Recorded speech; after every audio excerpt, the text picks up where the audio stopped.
Hello to everyone and welcome to the YouTube channel School for All. This is tutorial number 18 of our C programming training.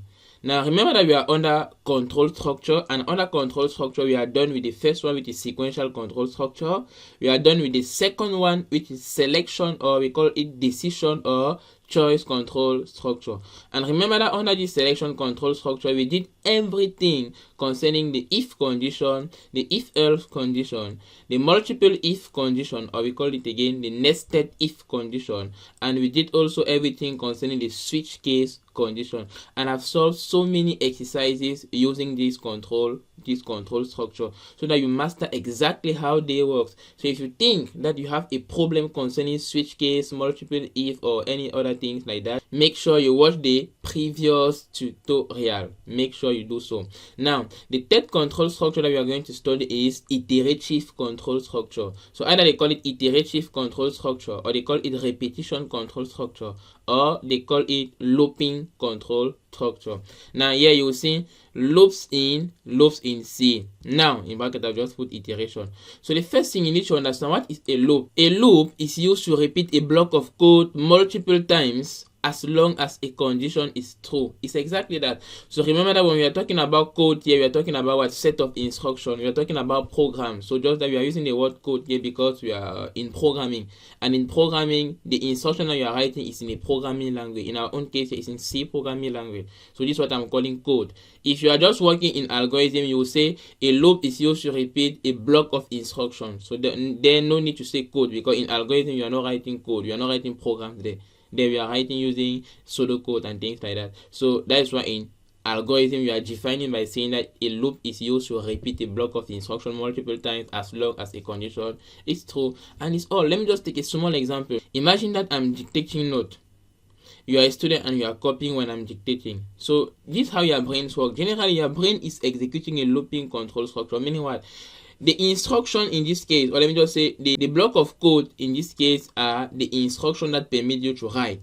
So writing here are the instructions. So you are just writing. But you realize something, each time you are writing, in reality you are testing a condition in your brain. Your brain is just like the CPU, you see, and your brain have multiple instructions. Your brain execute instruction. So you're always asking this question: is the teacher dictating? You are writing. Is the teacher dictating? Yes, you are writing. By the moment you ask yourself, is the teacher dictating?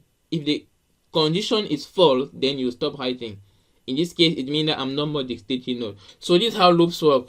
You realize that it's completely different from selection or iterative control structure, because in selection or iterative control structure, there we are not repeating the execution of an instruction. Is impossible. It's only in loops that you will see things like that. It's only in loops that it's possible to execute an instruction or set of instruction more than one time, multiple times. Meaning that you execute for the first time, then you come back again to re-execute this instruction. So it's only in loops that you can have things like that. Now we have three types of loops. We have the for loop, the while loop, and the do while loop. Very, very important. Do while loop in algorithm is what we call repeat until loop. Take note of things like that. So these are very, very important. Now, so in this tutorial, I want us to study for loop, how it works, and we take an example.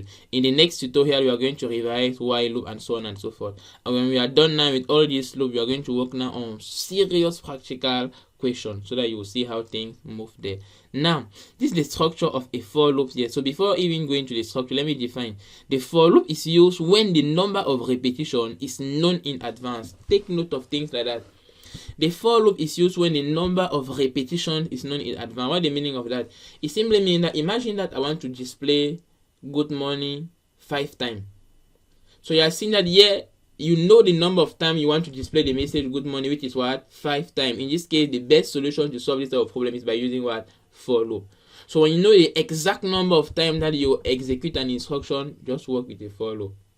So that's the difference between now for loop and while loop. For do while loop, you are coming to do while loop. So just note this for now. That is the difference. In the example, the difference between for loop and the while loop. You will say for loop is used when the number of repetition is known in advance, whereas while loop is used when the number of repetition is not known in advance. So the syntax of a for loop is very easy. So you write the keyword for, then here is what? Initialization, after initialization there is a semicolon. After semicolon you have condition, After this condition, another semicolon, then increment or decrement. You open your brace, you write your code in between the brace, and it's all. There's nothing difficult there. Now let me just explain this structure. Initialization here simply refers to your starting value. For example, let us say you want to execute an instruction 5 times. The question is, when you reach the 5th position, how are you going to know that you must stop here? That it's okay, you have executed the instruction 5 times. You see that you need a starting value and we need to add an ending value, and it's exactly what happened here.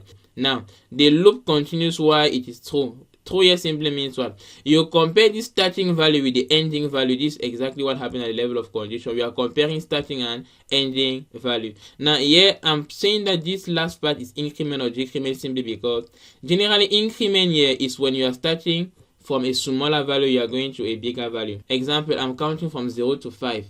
If you are starting from 0 to 5, simply means that you are incrementing 0, 1, 2. So you mean that you are incrementing by 1. You are just adding 1 and so on and so forth. But imagine that you are counting 5 times. But this time around you are starting but from the 5th position. In this case, you will be starting now from the biggest value, which is what? 5. Then you go to 4, 3. What's happening here? You are decrementing. So we are going to work on both cases, when you are incrementing and when you are decrementing. But just to tell you that any of these cases, whether you are incrementing or decrementing, it depends on the equation that you are solving. It depends on the equation. Now, so let us take an example here. Print number from 1 to 5. But before taking this example, I want us to do something. I will use that example in another tutorial. So in this tutorial, let me just write a program. Now I've created my file, so save it. Remember, good manner, you go to save as. On my desktop, I created a folder C programming. Okay, so I'm just going to call this for loop. Okay, now remember that when you write the name, you come to save as type, you choose what? C source file, save. Okay, so the first library hashtag include, so no need to explain again the use of this one, scgio.a. If you don't know the use of this one, make sure you watch my previous tutorial. So this is for input and output function. So, and it's clear that in this tutorial we are going to use what? An output function, which is printf. So this line must be there. Then you write the basic structure of a C program in main. After writing this, return 0. So this is my basic structure. Then I start my program. So I want us to write a small program. I want us to print good morning 5 times. So see what you're going to do.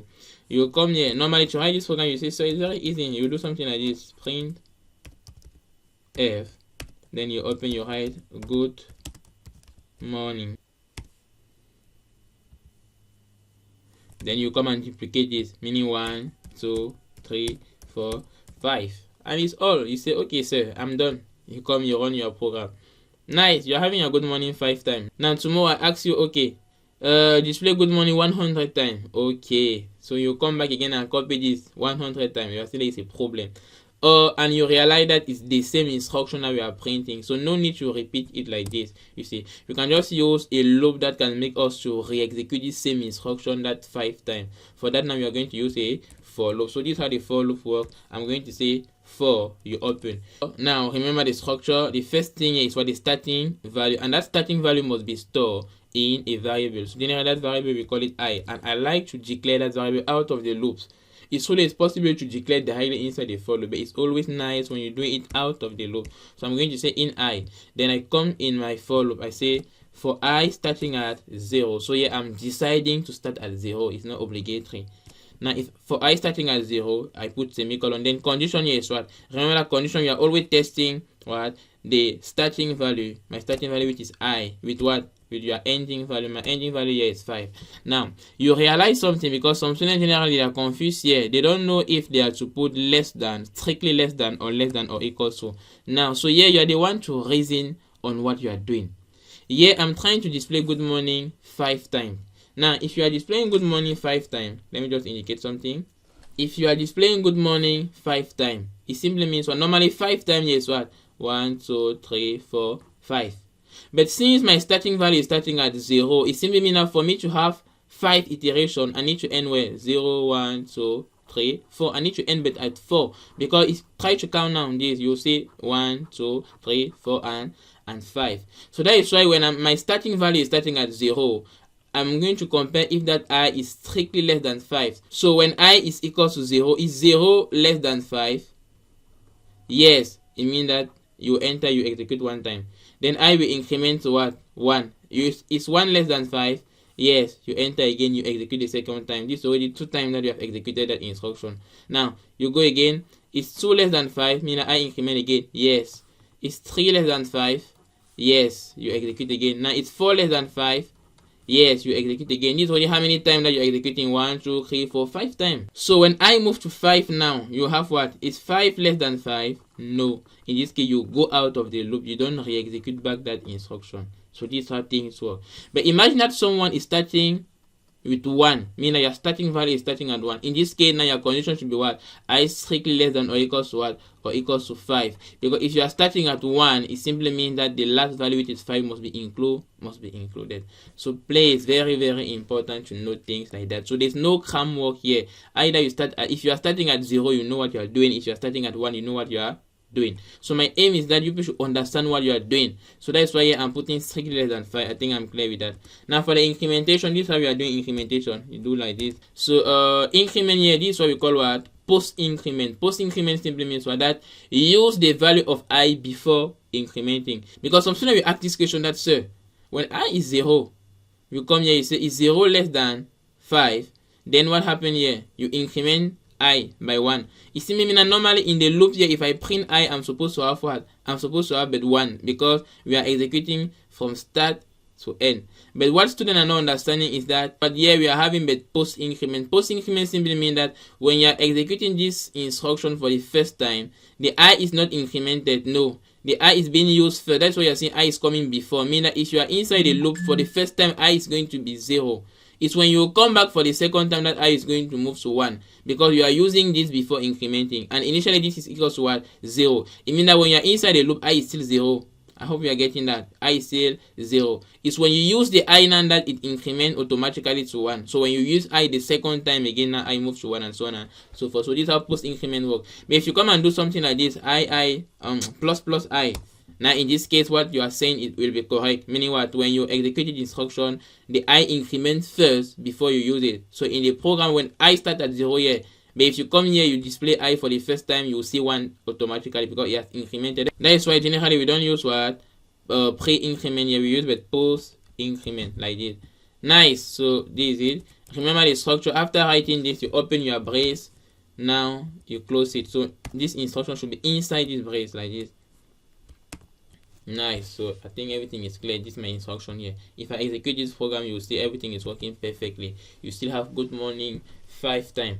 The day they ask you, okay, execute good morning 10 times, you just come and replace this 5 by what?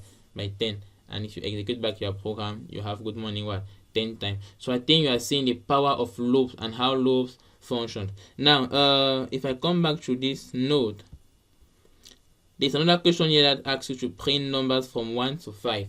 So now this is a question where you're supposed to think. They say print numbers from 1 to 5. Now let me clean this program and write this code. So the first thing here, when they say print number from 1 to 5, is the same thing.